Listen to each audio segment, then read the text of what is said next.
everyone, and welcome to For the Love of Cinema, your one-stop shop for all things film. Here, we take your favorite famous movie clips and recreate them shot by shot. I'm your host, Tabitha. And I'm Hazel. To say we are huge movie buffs is a bit of an understatement. Like most of you, I'm sure, movies have become such a part of us, and we're here today to recreate some of the most memorable scenes from the most amazing films of all time. Right, Hazel. That's why we decided to start this series, to put our wide array of acting and production skills to the test. Did I mention we're film students? We both just graduated from USC, and we're here to make a name for ourselves. I mean, I don't want to say I've officially made it, but I was just in a major feature film as an extra, but I was in 2 whole scenes. Then, they had me stand so close to Charlize Theron that when the boom mic was held over her head, it fell onto mine and gave me a mild concussion. Now the studio's reliable, and I'm pretty much just sitting pretty here waiting for a payout so I don't sue. And even though it was just faulty equipment and not the sound guy's fault at all, he's taking a major pay cut. And granted, he's my brother, and he spent years working his way up in the business and was the one that got me the gig in the first place, and now he owes me everything he's worth. But hey, that is showbiz, You baby. freaking said it, Tabitha. Honestly, he should be lucky you're not asking for it all up front. I know. And you know what? It's not that hard or expensive to make it in Hollywood. Look, I'm doing it. I totally agree, Tabitha, which is why I have complete faith in myself. For those of you that don't know, my uncle is James Cameron. And all throughout college, people were constantly saying to me, "You're so lucky, you have your way in, he's gonna provide connections for you." I didn't want that. And he did offer to let me direct Avatar 3, but I turned him down. And I respect you so much for that, Hayes. Tell him why you did that. This town is full of fakes. People that have fame, fortune, and they didn't even earn it. That's not gonna be me. I said, "Sorry, Uncle Jamie. You can keep your record-breaking box office hit.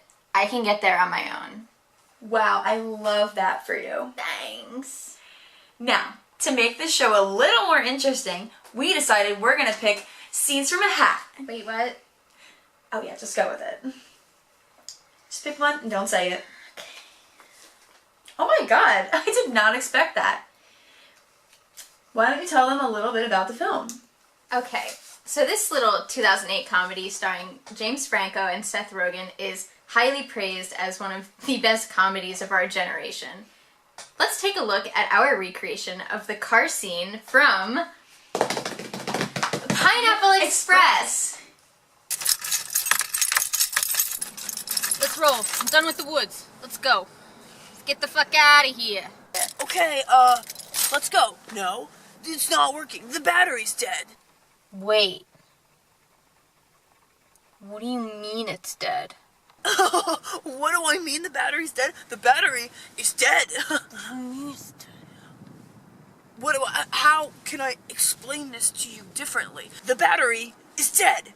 It's deceased. It's ceased to live now. The car needs a battery to start, Saul. How did this happen? Well, we clearly fell asleep with the battery on, and... Man, talk radio? Yes, talk radio. So boring, man. Okay. The car just committed suicide. Shut up, man. I have an idea now. We're gonna go, and we're gonna walk to the road, and we're gonna hitchhike, and that guy's gonna pick us up, and that guy's gonna take us to Red's, and Red's gonna say, "It's all fine, it's all good now, and everything's gonna go back to normal." That sound like a good idea? Yeah, that sounds like a good idea. Okay.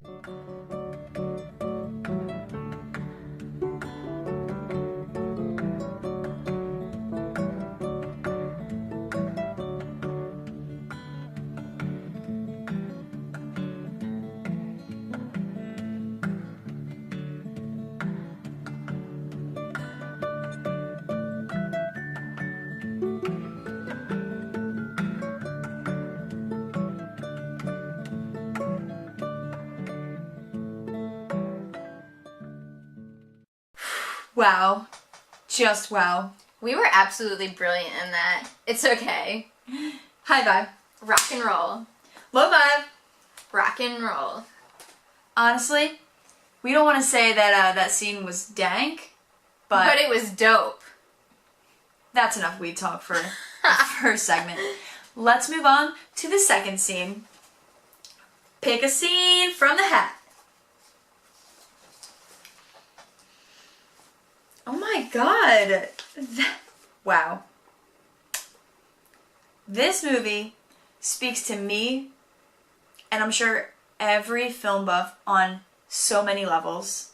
I'm sure there are many who disagree, but I also don't think it's ambitious to say that this is the Jesus of cinema. Now, this next scene is from a 1994 cult classic that has won the hearts of millions. Ladies and gentlemen, Pulp Fiction. You read the Bible, Brett? Yes. Well, there's this passage that I have memorized. Seems appropriate for this situation. Ezekiel 25:17. The path of the righteous man is beset on all sides by the inadequates of the selfish and the tyranny of evil men. Blessed is he who, in the name of charity and goodwill, shepherds the weak through the valley of darkness. For he is truly his brother's keeper and the finder of lost children.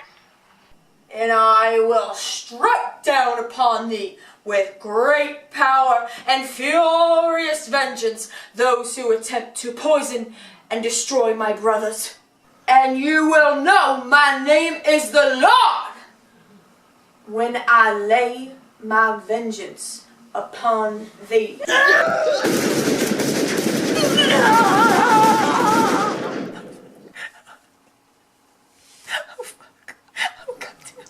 Better tell him to shut the fuck up. He's getting on my nerves.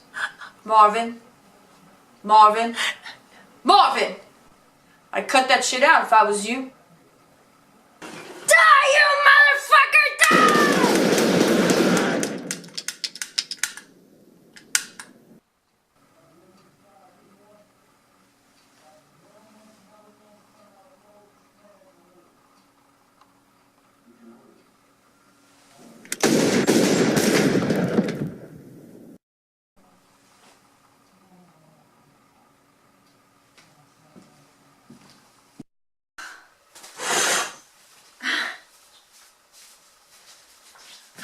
Okay, I'm good. Wow. That honestly spoke to me. Chills. And for as good of a movie as it is, I kind of think that our performances gave even more character to the film than it already had. You were channeling Samuel L. Jackson's character so effortlessly, and that was without blackface. Right. I mean, I couldn't even think of being that ignorant. That is so disrespectful. So, that concludes this episode of For the Love of Cinema. Don't forget to tune in next time where, if you're lucky, we'll show you our take on your favorite film. Right. And if there's any casting directors out there or anyone available to represent us, our information will always be in the description. Check it out. See you next time. I'm Tabitha. And I'm Hazel.